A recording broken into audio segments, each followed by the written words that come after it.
প্রতিনিয়ত চোখের সামনে বাবা-মাকে বৃদ্ধ হতে দেখছি। এর চেয়ে আর বড় কষ্ট কি হতে পারে একজন সন্তানের জন্য?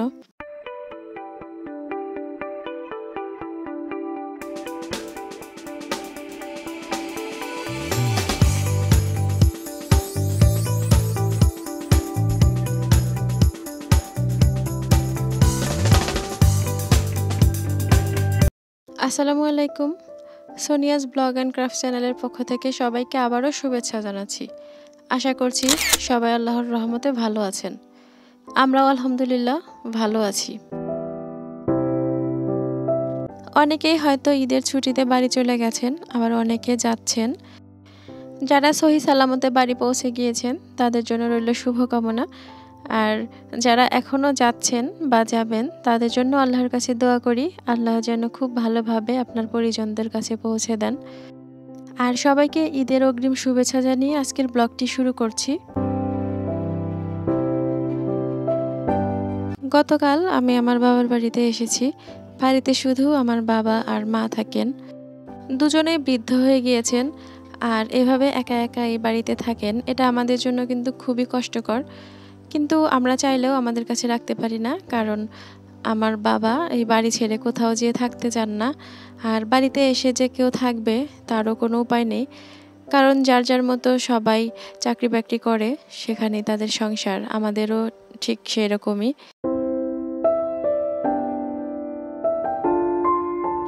6 ভাই বোনের মধ্যে আমি সবার ছোট। আমি যখন জন্ম নিয়েছি আমার বাবা মা তখন মধ্যবয়সী ছিল। আর আমি বড় হতে হতে তাদের আস্তে আস্তে বয়স বেশি হয়েছে, তাদেরকে বৃদ্ধ হতে দেখছি। আর এটা হচ্ছে সবচেয়ে বড় কষ্ট আমার জন্য।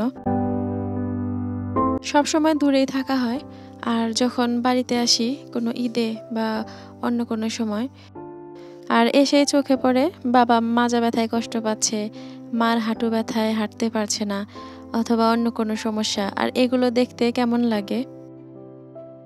বাবা মা বৃদ্ধ হলেও তাদের ভালোবাসা কিন্তু এক বিন্দুও কমে না, বরঞ্চ আরও বাড়ে। এই যে সকালবেলা বাবা মুড়ি কিনে নিয়ে এসেছে, আমার প্লেটে ঢেলে দিচ্ছিল, আর মা কাঁঠালের বিচিগুলো বের করে দিচ্ছিল যাতে আরাম করে খেতে পারি। এটা সংসারে কাজ না থাকলেও রান্না বান্না, ঘরদোর পরিষ্কার করা, সব কিছু মিলে কিন্তু অনেক কাজ করতে হয়। আর এই বৃদ্ধ বয়সে এটা কিন্তু আমার মার জন্য খুবই কষ্টকর।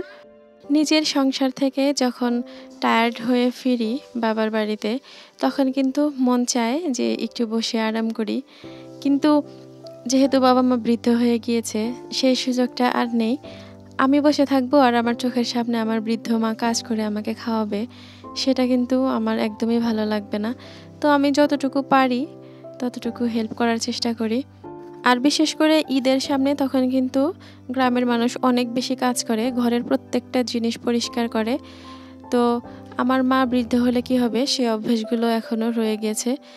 তো এই কাজগুলো আমার মাই করতো। এবার এসে দেখলাম আমার মা আগের চেয়ে আরও বেশি নরম হয়ে গিয়েছে। আর এই জিনিসটা দেখে মন তো আরও খারাপ হয়ে গেল।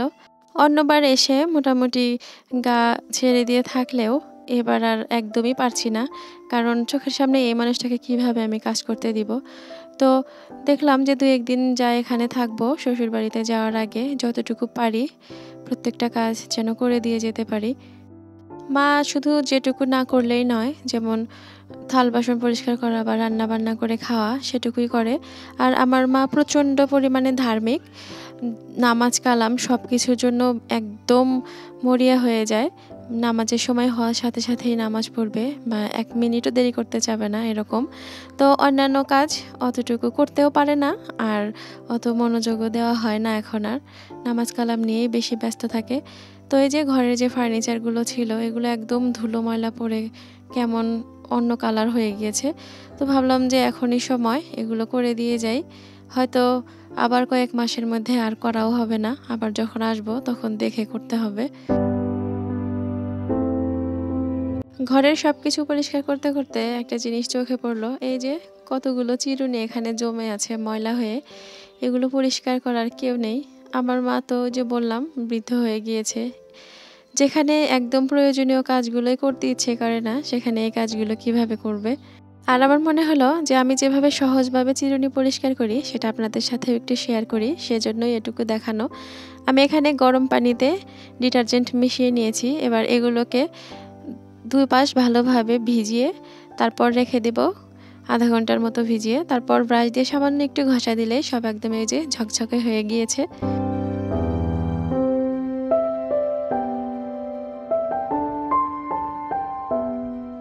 আমার বাবা আম পাড়ছিল। আসলে এখানে এই যে গাছ থেকে আম পাড়বে সেই লোকও পাওয়া যাচ্ছিল না। তো এই বৃদ্ধ বয়সেই গাছে উঠেছে। আমার খুব ভয় করছিল আর বারবার নিষেধ করছিলাম যে গাছে উঠবেন না। এই বয়সে যদি কোনোভাবে গাছ থেকে পড়ে গিয়ে হাত পা ভেঙে যায় তাহলে আর কোনো উপায় থাকবে না। তো আমাকেও ভয় দিচ্ছিল যে না কিছু হবে না। আসলে আমার বাবা মনের দিক থেকে অনেক বেশি স্ট্রং।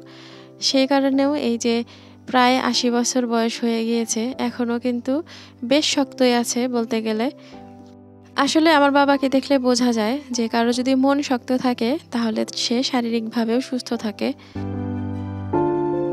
সেদিক থেকে আমার মা আবার মানসিকভাবে অনেক দুর্বল।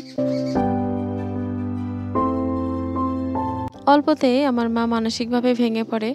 বিশেষ করে আমরা ৬ ভাই বোন, আমরা বাইরে থাকি। আমাদের জন্য প্রচুর পরিমাণে টেনশন করে। সেজন্যই আরও বেশি দুর্বল হয়ে গিয়েছে। আমরা সবসময় বুঝাই যে মানসিকভাবে শক্ত থাকো। কিন্তু কে শোনে কার কথা?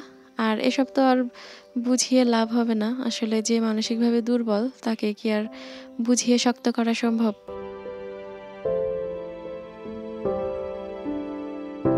বাবা-মা যতদিন আছে এই যে টাটকা, টাটকা জিনিসগুলো খেতে পারছি।